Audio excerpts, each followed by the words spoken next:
Hola jóvenes, hola compañeros, pues vamos con la segunda clase de este día de lo que es derecho familiar y con las figuras o bien con todo lo que aquello regula esta parte, perdón, derecho familiar, esta parte de derecho civil que es el derecho familiar.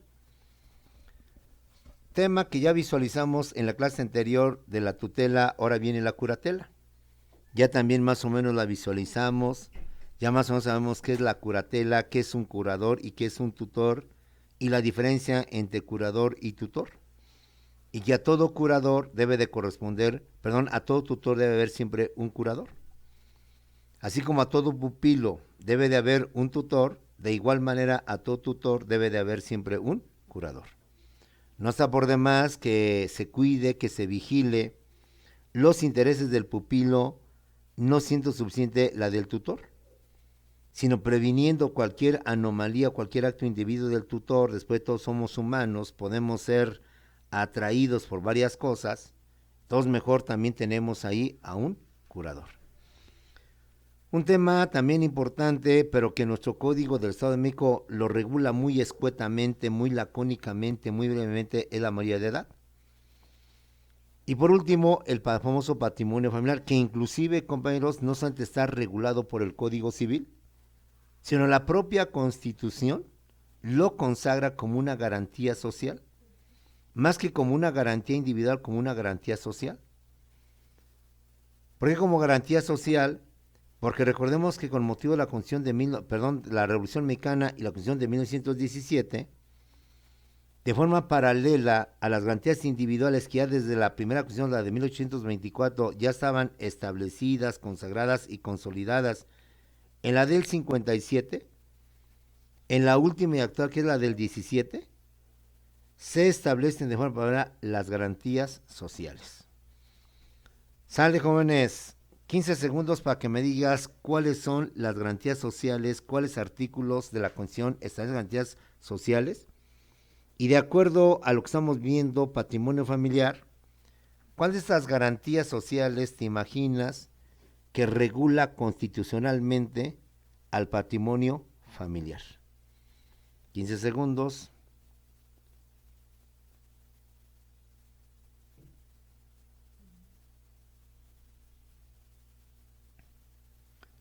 Bueno, si usted dijo y pensando en tu honestidad, que son el artículo tercero, el 27 y el 123, pues te felicito.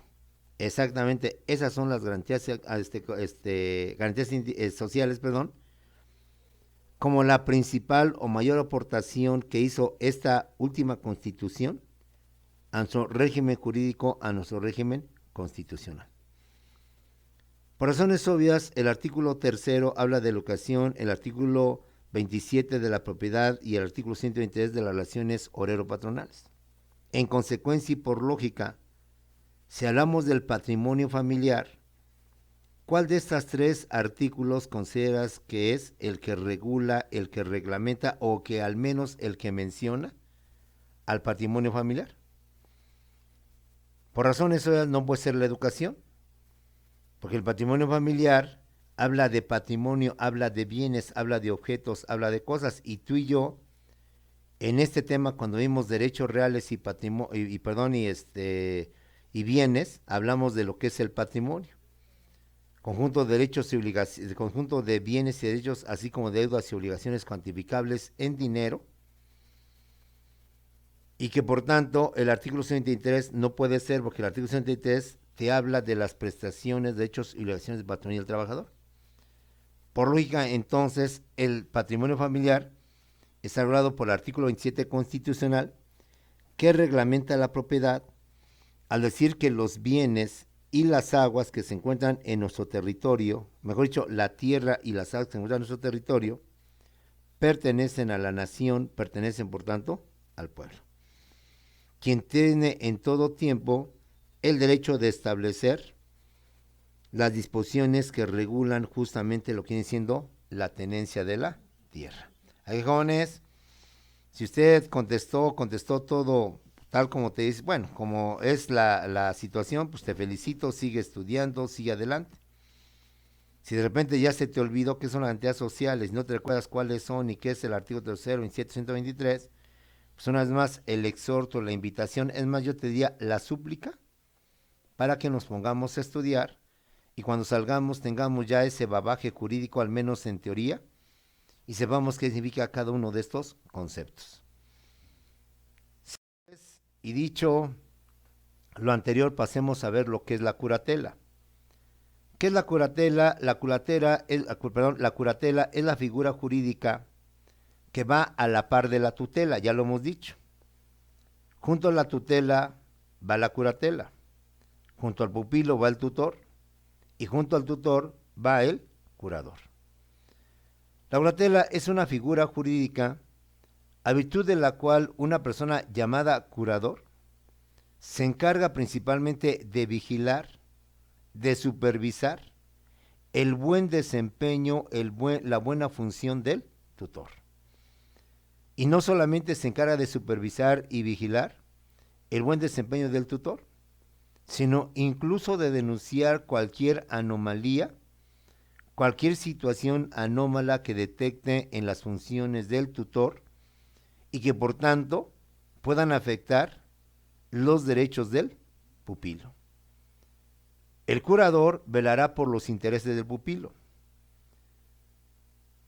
Y todos los sujetos a tutela tendrán además un curador, excepto en los casos en que el tutor no administre bienes. Eso también es muy importante. Si bien es cierto que el tutor se va a encargar, y como vimos en clase anterior, de una gran cantidad de obligaciones en favor del pupilo, en el caso de que el pupilo no tenga bienes, el caso en donde el niño es abandonado, el niño simplemente se desconoce de quién sean los padres, pues por razones, si no conocemos quiénes son los padres, con mayor razón, pues no tiene, como decían las abuelas, ni dónde caer muerto, no tiene ni de dónde poder vivir. Por tanto, el tutor se va a encargar de su guarda, de su custodia, de su ocasión, pero al no tener bienes, por tanto, no va a poder manejar bienes, administrar, hacerlos rentables, productivos, que den utilidades, para que esos intereses o ganancias el pupilo pueda vivir o pueda vivir más decorosamente, más desahogadamente. Solo en caso de que el pupilo, como es el ejemplo que te acabo de mencionar y otros más que pueda haber, no es, sería la excepción para que no existiera curador. Para que no hubiera, por tanto, un curador y nada más habláramos del pupilo y lo que viene siendo el tutor. Cuando no se necesita que haya curador, cuando el pupilo, por tanto, no tenga bienes, que el tutor tenga que administrarlos o tenga que manejarlos. ¿Cuáles son las obligaciones del curador?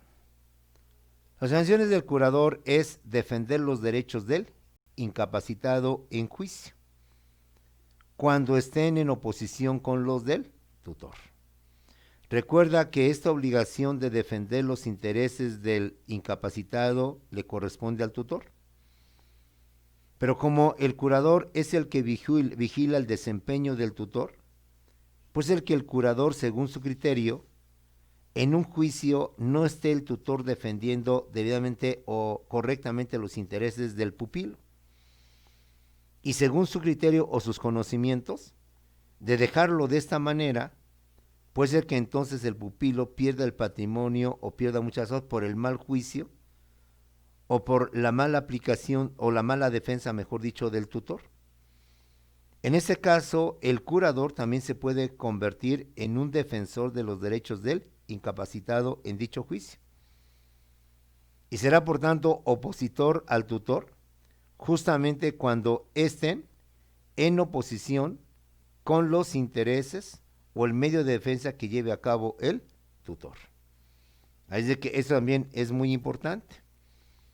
¿Por qué? Porque vigilar al tutor no nada más implica ver lo que no es, lo mal que está haciendo, sino como vimos en clase anterior, inclusive, compañeros, denunciar, como lo vamos a ver ahorita también, cualquier anomalía. No se puede dar nada más de brazos cruzados, dejar que el tutor haga lo que quiera, sino que en un momento determinado puede actuar, y este actuar implica que en un momento determinado, ante la falta de defensa o ante, según el criterio del curador, el tutor legalmente no está defendiendo los intereses del tutor, perdón, del pupilo, Él, por tanto, también podrá entrar dentro del juicio y defender los derechos del incapacitado, pero cuando estén en oposición, en contradicción con los del tutor.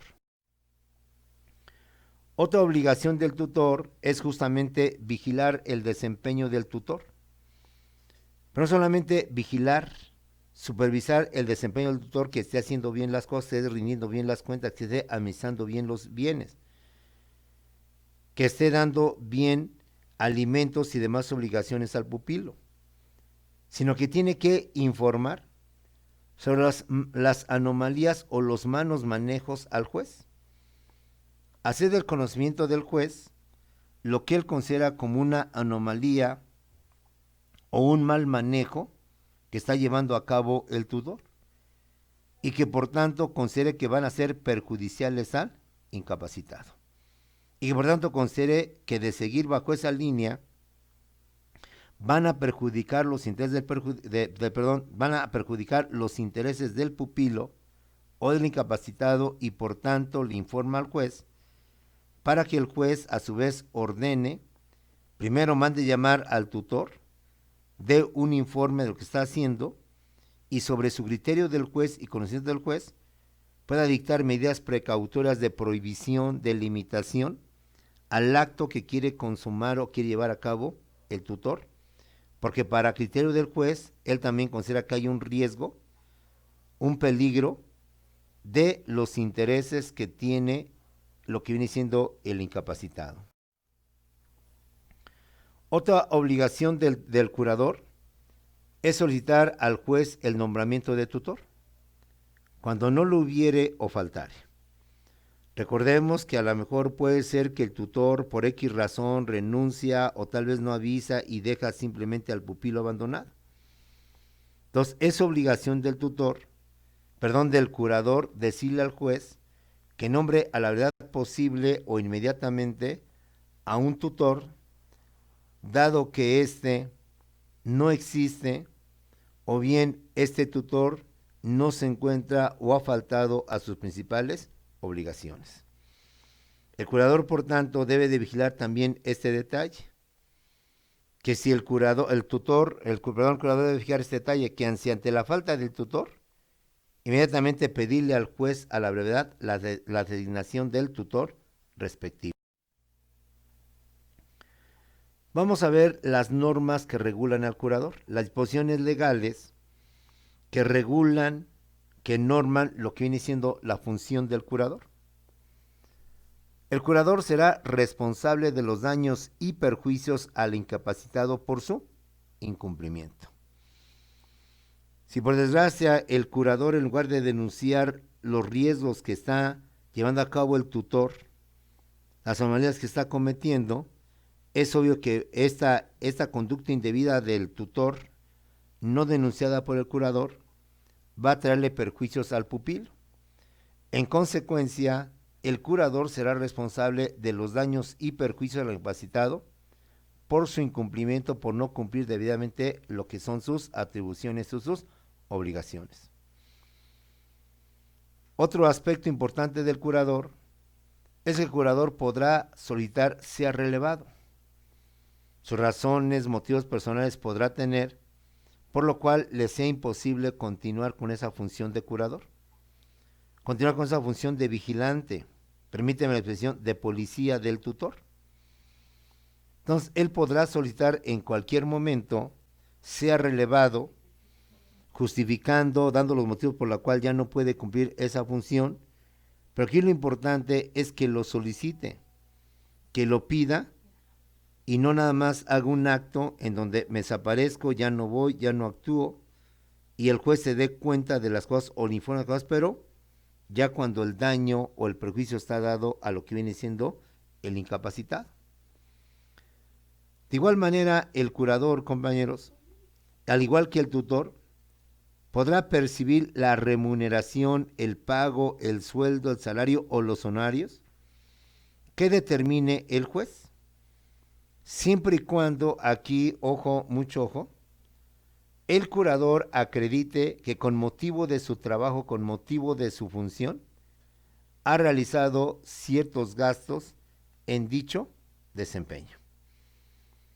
El curador, al igual que el tutor, tendrá derecho a percibir emolumentos, a percibir un honorario, una ganancia, una utilidad.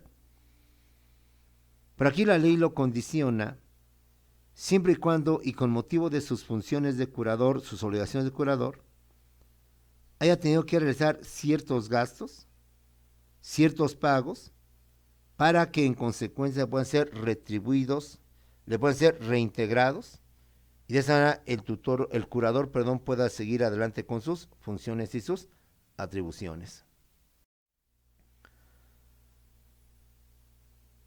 Otro aspecto es la mayoría de edad. Todo lo que es la curatela, pues ya lo terminamos, como puedes ver, es menos complejo, menos amplio que lo que es la tutela. Porque al final, como lo hemos visto, el curador no es más que una persona que supervisa, que cuida la función del tutor. Quien en sí lleva la máxima obligación o las máximas atribuciones es el tutor. El curador nada más lo que se trata es de garantizar, de cuidar, que realmente el tutor cumpla con sus obligaciones, sin que se distraiga, se abstraiga, y que con motivo de esa actitud pueda perjudicar, pueda afectar al pupilo o al incapacitado. Pasemos ahora a lo que viene siendo la mayoría de edad, otro tema, que lamentablemente el Código Civil del Estado de México es muy escueto, es muy breve, es muy lacónico. No amplía mucho sobre la mayoría de edad y solo te expone y te dice que la mayoría de edad comienza al cumplir los 18 años. Y ser mayor de edad o tener 18 años implica, por tanto, o permite que la persona pueda manejarse y disponer libremente tanto de su persona como de sus bienes, salvo las limitaciones que establece la ley. Es decir, lo que conocemos como la capacidad de ejercicio.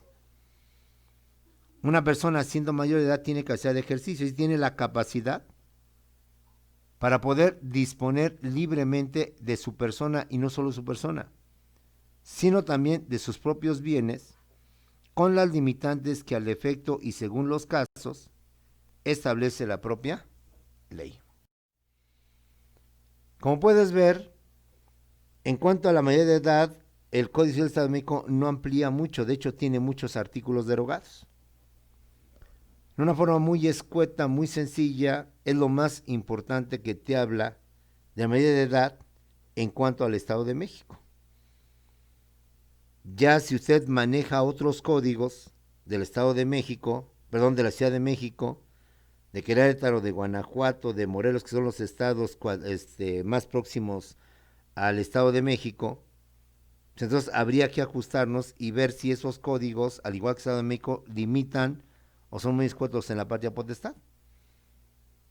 Ya sobre el asunto tú verás sobre qué código puede tener. En esencia, como lo hemos dicho un montón de veces, los códigos son lo mismo. Cambian un poquito en su estructura, en su forma en cómo se presenta el contenido del Código Civil, pero las figuras y los conceptos son muy similares, salvo algunas excepciones. Por eso con la práctica tú lo verás, tú lo conocerás y tú serás experto en el manejo de códigos civiles y podrás decir qué legislaciones sí lo contemplan o no lo contemplan. Un ejemplo muy sencillo. Sabemos que el aborto solo está legalizado en la Ciudad de México y en el estado de Oaxaca. De ahí en fuera, todos los demás estados sigue siendo un delito. Entonces, como puedes ver, ahí tenemos que un mismo delito, una misma actitud, es regulada de diversas maneras según el código al cual estemos manejando, al cual estemos basando. Pasemos a otro tema que también es muy amplio, que es el el patrimonio familiar, Y como le dije la vez pasada, la clase pasada, y esto lo vimos cuando vimos Derecho Civil 1, lo de personas, títulos de personas del patrimonio. El patrimonio, repito por segunda vez, es el conjunto de bienes y derechos, así como de deudas y obligaciones que las personas tienen y que son cuantificables en dinero. Por tanto, el patrimonio tiene un pasivo y tiene un activo. El activo son los bienes y derechos y el pasivo son las deudas y las obligaciones. Se supone que el patrimonio está equilibrado. Deudas y obligaciones, bienes y derechos está equilibrado. De tal manera que podamos vivir desahogadamente, sin muchas preocupaciones por la gran cantidad de deudas y al menos holgadamente por el dinero o los bienes que tenemos. Lo ideal y lo correcto es que siempre tengamos más activo y muy poco pasivo. Es decir, que tengamos más dinero, más ingresos, más bienes que deudas. De manera que mi activo son 10 millones de pesos, es un ejemplo, y mi pasivo son 2 millones. Yo con 10 millones fácilmente puedo pagar los 2 millones que debo.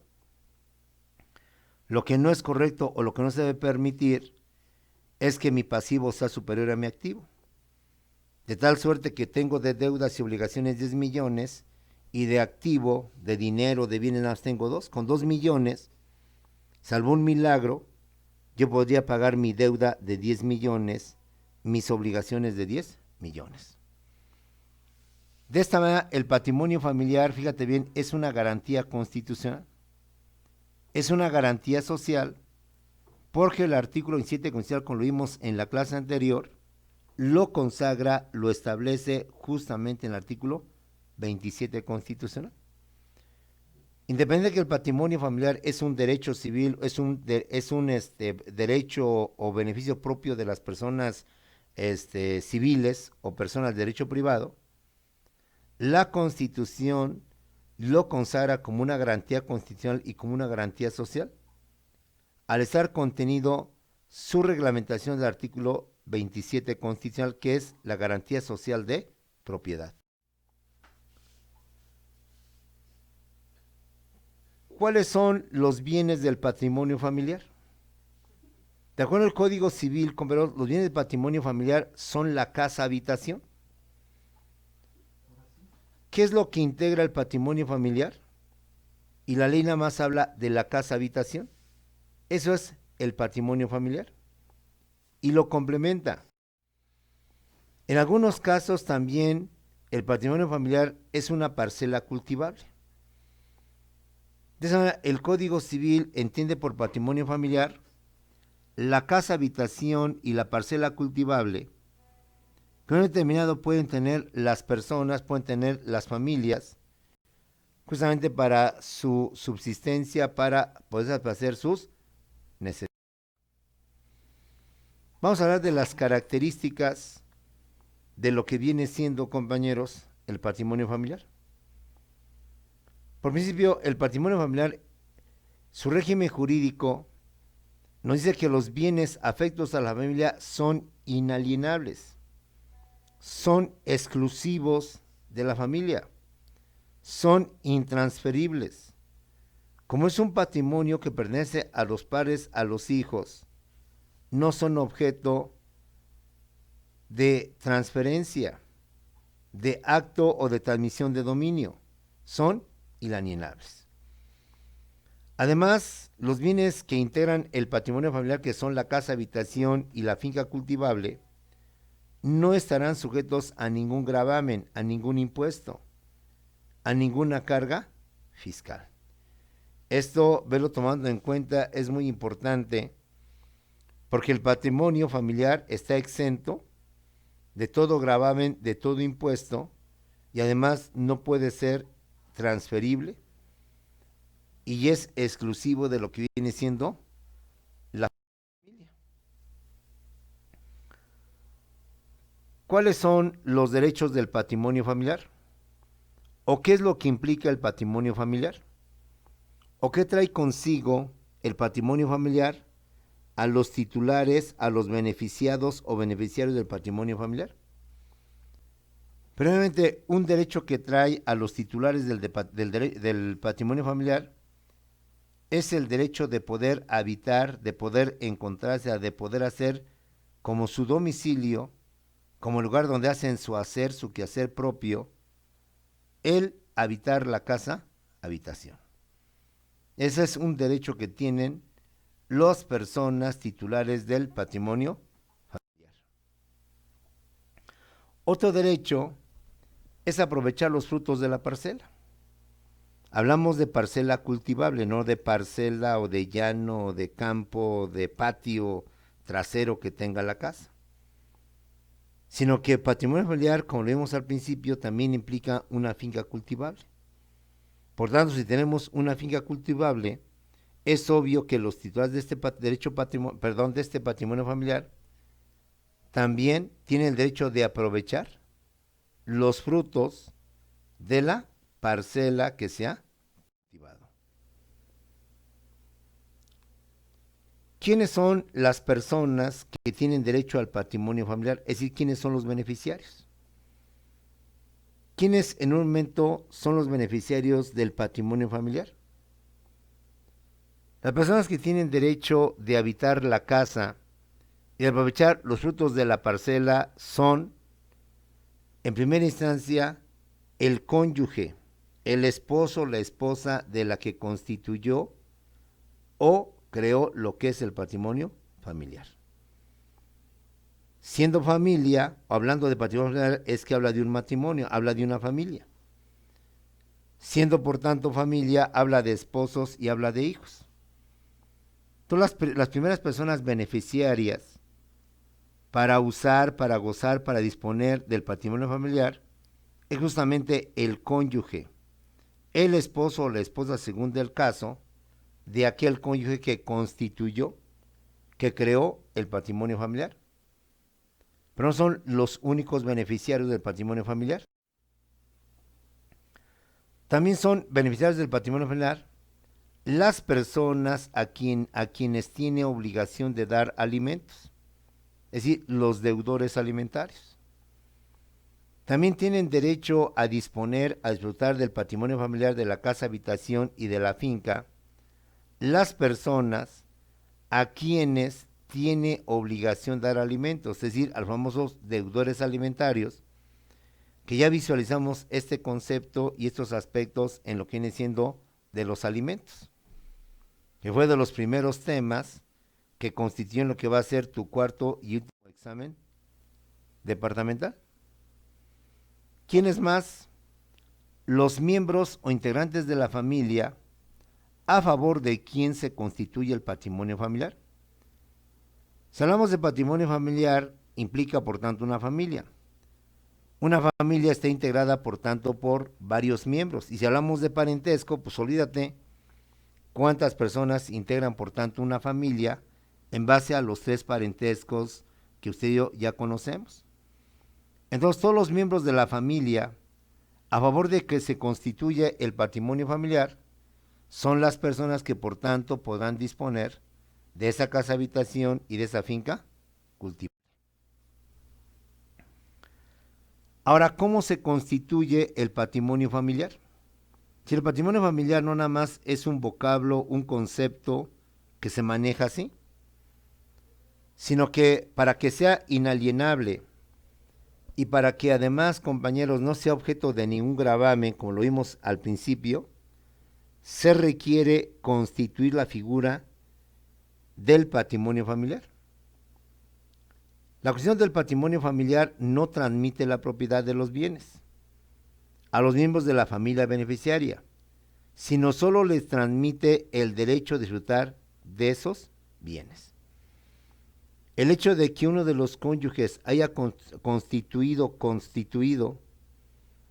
un patrimonio familiar no implica que esto significa que le estamos transmitiendo la propiedad de los bienes a los miembros de la familia beneficiaria. Lo único que le estamos transmitiendo del patrimonio es el derecho del uso, del goce y del disfrute de dichos bienes.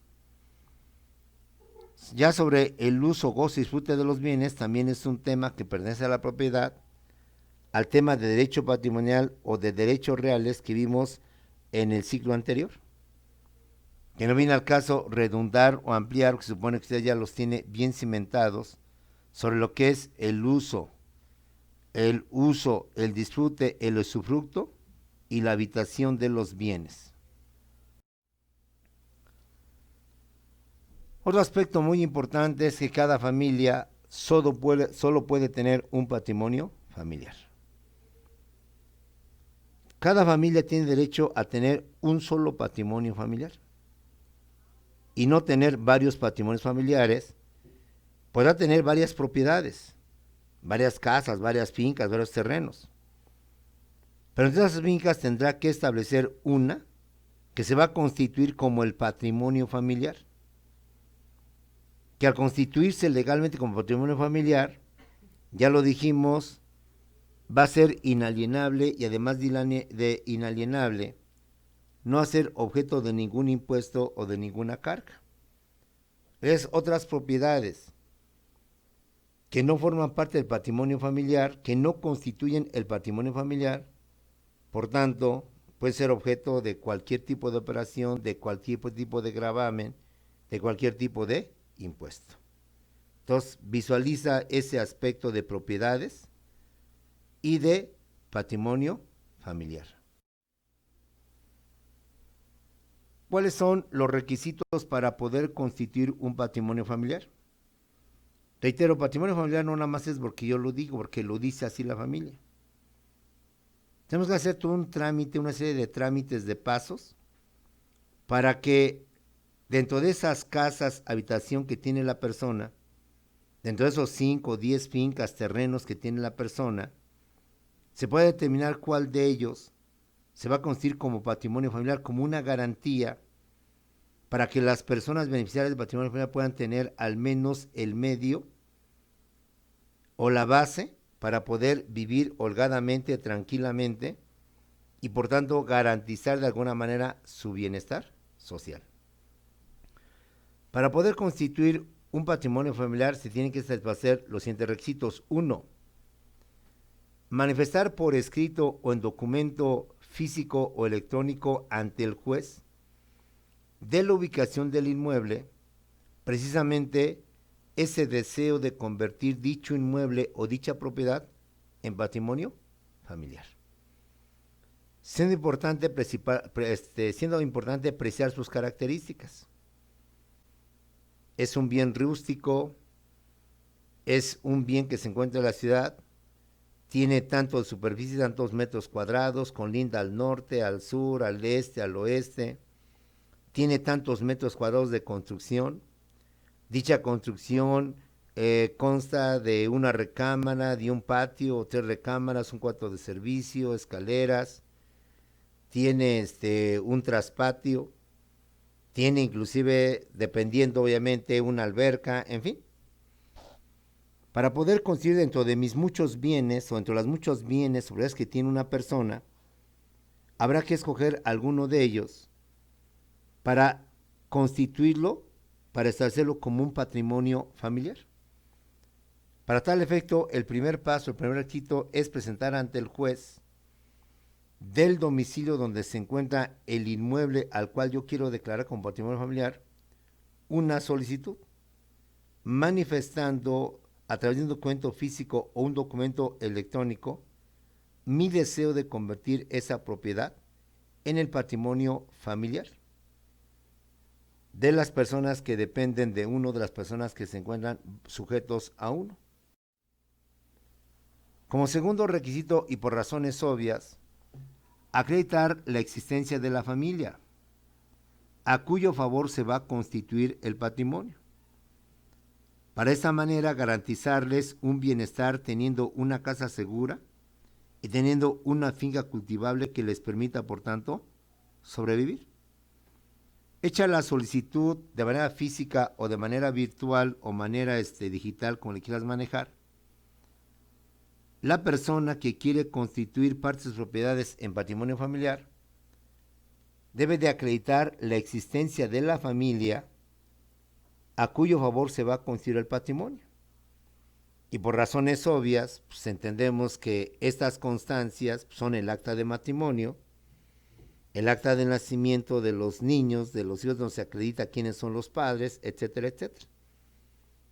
Entonces, a partir de manifestar mi intención de constituir un patrimonio familiar, debo de acreditar la existencia de esa familia a cuyo favor se va a constituir o se va a crear ese patrimonio familiar. Para tal efecto, pues la prueba reina en este caso sería por tanto el acta de matrimonio. De igual manera, hay que acreditar la propiedad de los bienes que van a formar el patrimonio familiar. No es suficiente decir la casa fulana junto con la finca perengana. Si yo me ostento como propietario que me faculta, por tanto, a convertir y hacer que mi propiedad se convierta en un patrimonio familiar, tengo que acreditar legalmente, debidamente, la propiedad de dicho inmueble o de dichos bienes. Y la forma, obviamente, es con la escritura pública ante notario o bien la constancia, sobre todo la constancia, del registro público de la propiedad, donde aparece justamente que el propietario, el dueño de dicho bien que quiero convertir en patrimonio familiar, esa persona es su titular, es su legítimo propietario, su legítimo dueño. Satisfechos los requisitos, es decir, la solicitud por escrito o de manera digital, haber acreditado la existencia de la familia, haber acreditado la propiedad de los bienes que se van a constituir en patrimonio familiar y hecha la solicitud ante el juez. El juez, por tanto, deberá aprobar su constitución y aprobar su constitución para que de esta manera dicho inmueble se convierta y se constituya en un patrimonio familiar. Y al momento en que aprueba su constitución, debe de ordenar su inscripción al registro público de la propiedad correspondiente, compañeros. Para que de esta manera, el registro público, que ya también hemos hablado mucho sobre él, y para el caso del Estado de México, recordemos que se llama Registro Público de la Propiedad, sino el Instituto de la Función Registral del Estado de México, donde se deben de inscribir todos los documentos que amparan la propiedad de un inmueble para darle certeza, legalidad a ese inmueble en caso de compraventa, de permuta o cualquier otro tipo de operaciones. En dicho registro, como lo hemos comentado muchas veces, cualquier situación que está embargado, que está en litigio porque varios copropietarios se consideran dueños y legítimos herederos, de que dicho terreno ya fue dividido y fue vendido la mitad a otra persona y que la otra mitad permanece en propiedad del interesado, etcétera, etcétera. Entonces, todo eso lo tenemos que acreditar en el registro público de la propiedad, que reitero, para el caso del Estado de México ya no es registro público de la propiedad, es el famoso INFREM, Instituto de la Función Registral del Estado de México. Vamos a ver ahora el derecho que tienen las personas para exigir la constitución del patrimonio familiar. Puede ser que el cónyuge responsable o el cónyuge titular o el cónyuge propietario, por ignorancia, por desconocimiento, por negligencia, por flojera, no quiera hacer el trámite de constituir el patrimonio familiar y de legalizar que dicho predio y dicha finca han quedado, por tanto, como un patrimonio familiar y que, por tanto, son inalienables y no pueden ser sujetos u objeto de una carga, de un impuesto, de una contribución por parte del Estado. ¿Quiénes tienen derecho para asegurar su porvenir, para garantizar su seguridad? Primeramente, los acreedores alimentarios. Sí, las personas que tienen derecho a recibir alimentos. Ya este tema de los alimentos del deudor alimentario, acreedor alimentario, ya lo desglosamos ampliamente en ese tema.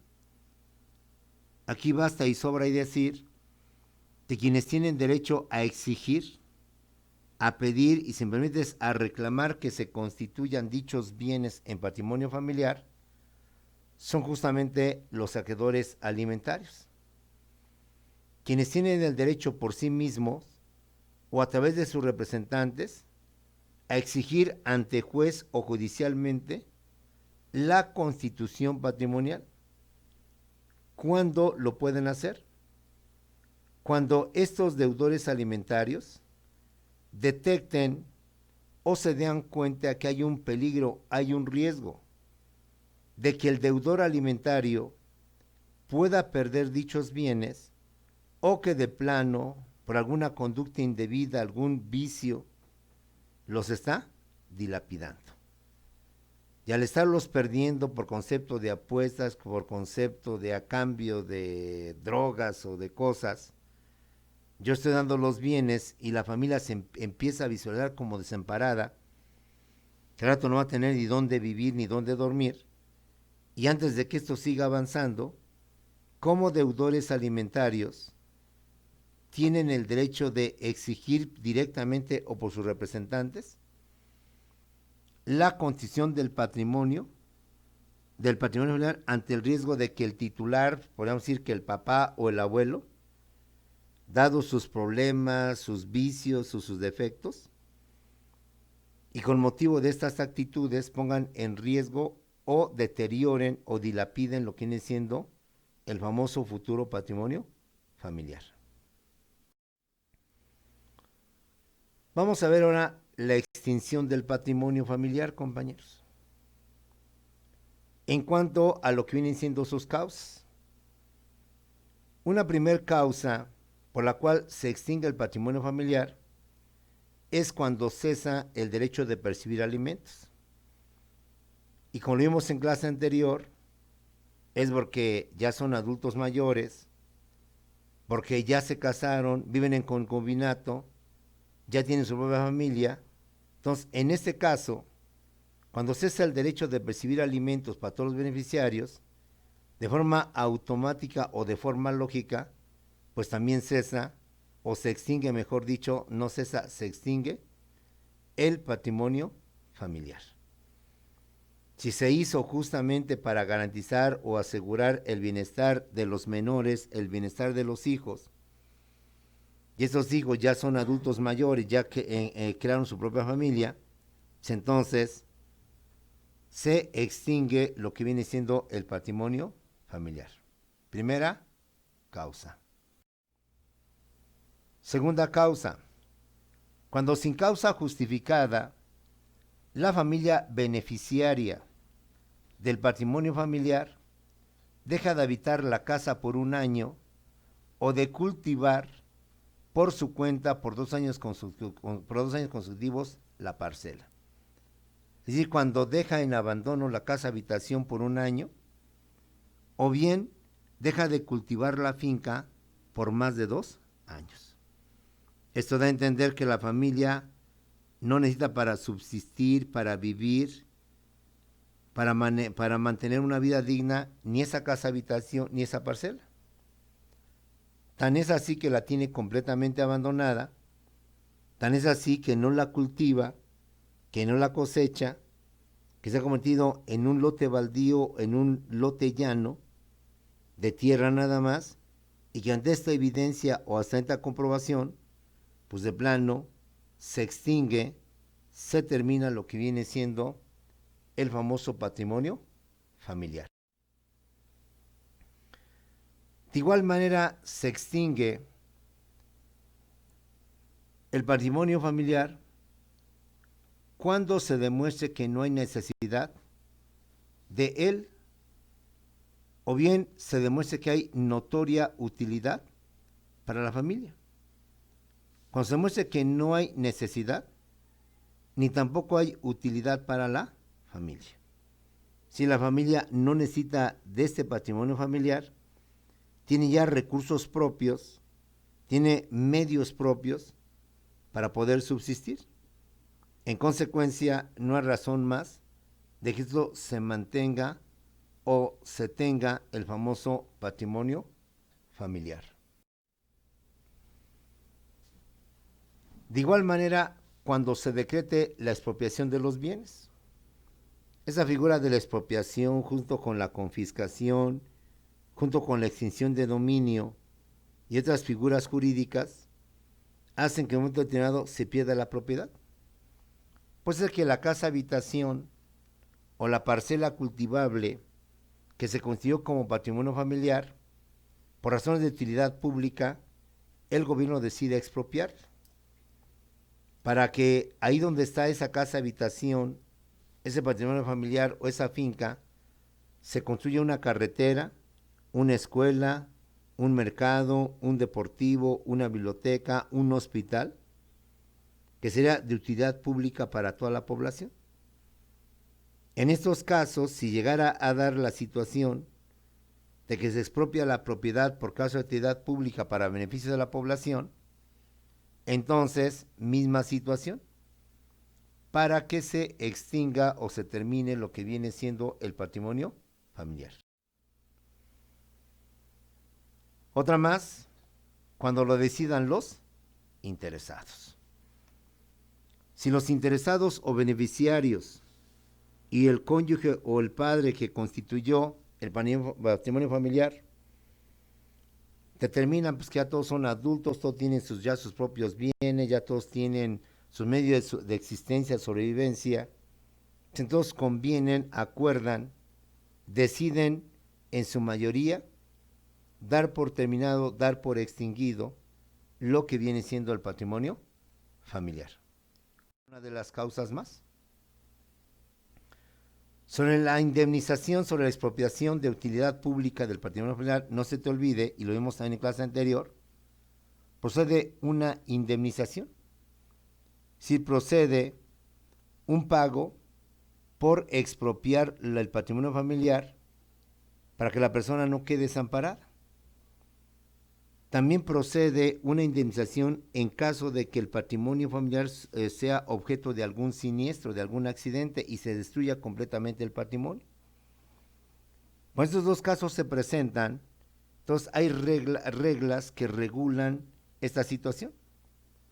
La primera es que la indemnización, el dinero que se da con motivo de la expropiación o con motivo del siniestro, se depositará en un banco, para que en un plazo no mayor a 6 meses se constituya un nuevo patrimonio familiar.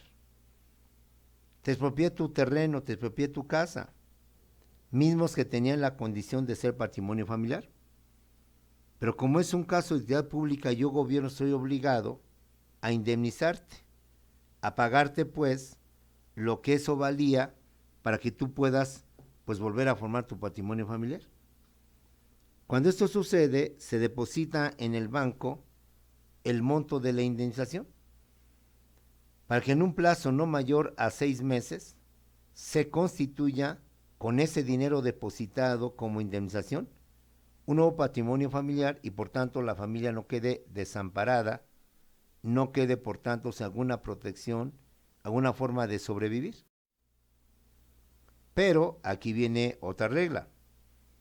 Los familiares o acreedores alimentarios podrán solicitar el depósito, podrán solicitar ese dinero que se les reintegre, que se les dé. Si dentro del plazo señalado de los 6 meses no se ha constituido el nuevo patrimonio o no se ven visos, indicios de que algún día o de que ya está construyendo ese patrimonio familiar.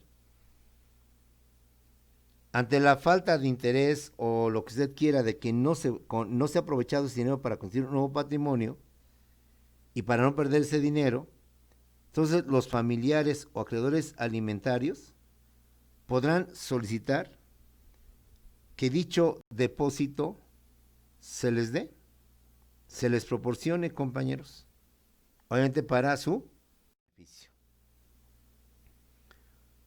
Una regla más es que ese dinero, ese depósito se entregará al dueño de los bienes, al dueño que constituyó el patrimonio familiar, si transcurrido el año o antes, desde que se hizo el depósito, no se ha constituido el patrimonio familiar.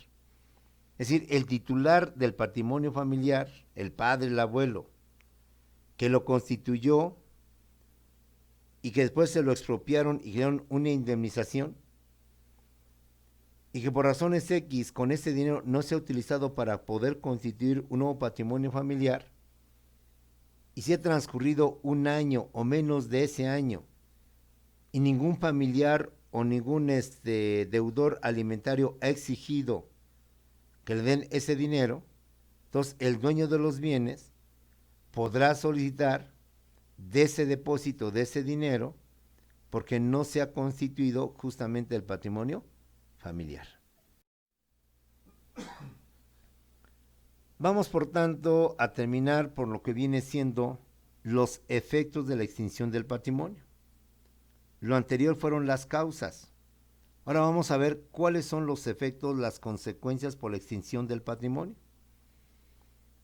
Uno de los efectos es que una vez extinguido el patrimonio familiar, los bienes pasan a la persona que constituyó dicho patrimonio familiar. Se extinguió pues el patrimonio familiar. Ya nadie ocupa la casa, ya tiene sus medios propios, tiene su propia casa, tiene los propios recursos. ¿Qué se hace entonces? Pues que esos bienes tienen un dueño. ¿Quién es el dueño? Pues la persona que constituyó dicho patrimonio familiar. Y los beneficiarios que ahora ya no requieren de esa finca, de esa casa, porque tienen sus propios medios, entonces una consecuencia es que extinguido el patrimonio familiar, se le regresan a la persona dichos bienes, dichas propiedades, por ser él el dueño y por ser él el que constituyó dicho patrimonio familiar. El otro efecto es que en caso de muerte, entonces los bienes pasan a sus herederos. Si la persona que constituyó el patrimonio y ya quedan otra vez los bienes como su propiedad, y esta persona muere, pues por razones lógicas, no pueden quedar esos bienes sin titular. Entonces, esos bienes pasan a lo que vienen siendo sus herederos, ¿sí? De esta manera, como puedes ver, compañeros, terminamos nuestro curso de Derecho Familiar, integrado por dos temas, la tutela, y lo conectamos con la curatela, la parte de potestad y el patrimonio familiar. Estamos pues, si nos podemos ver ahorita en Zoom, porque creo que nos pasamos ya de las 2 horas, lo haremos, y si nos queda muy poco tiempo, pues entonces nos comunicamos por celular para cualquier duda, cualquier aclaración. Nos vemos pues la siguiente clase, nos vemos en Zoom, nos vemos a través de celular si hay alguna duda, algún comentario, alguna aclaración.